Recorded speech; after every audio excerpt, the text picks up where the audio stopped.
Well, I think this is a big concern of many people, and I think everybody going through this process of considering or accepting donor conception has felt this at least once in the process. This question: will the baby feel like mine?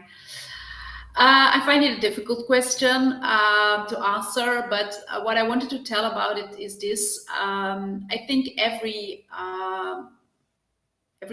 every baby that you have, if it's genetically owned or not, there's always a bonding process with this new baby, a bonding process that takes time. I mean, it takes some time to get connected with a new creature in your life that suddenly takes up a whole part of your life.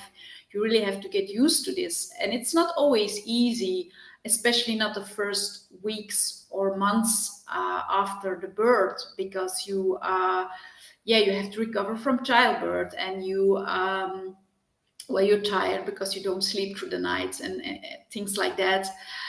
And whether it's a genetically owned child or not, it can be, or it can take some time, this bonding process. If I think about myself, when I became a mother for the first time, and my oldest son had my own genes, so it really took me like 2 or 3 months to really have this feeling, oh, this baby is completely mine and I'm totally in love with him, because at that moment he kept sleeping through the night a little longer, and I was no longer a zombie, and he started laughing at me, or that was what it seemed like. And there was some connection between us, and that was the first moment I felt it. It took me really some months, and I think sometimes it's a taboo to tell about this because it's not always like, yeah, uh, big dream at once. And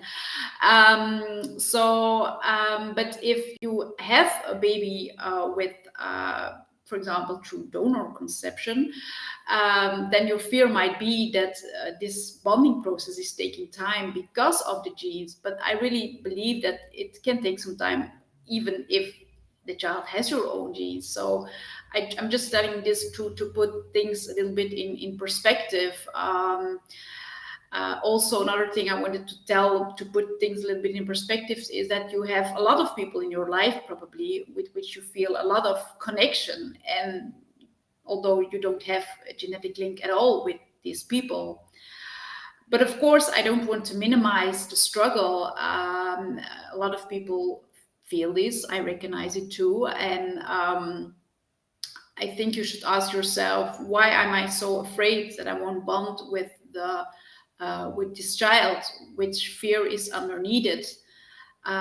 For example, is it because you're afraid that the baby won't look like you?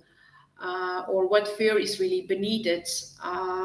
But I think, well, this question is like I said, is very normal and is really part of all the grieving and accepting process of donor conception.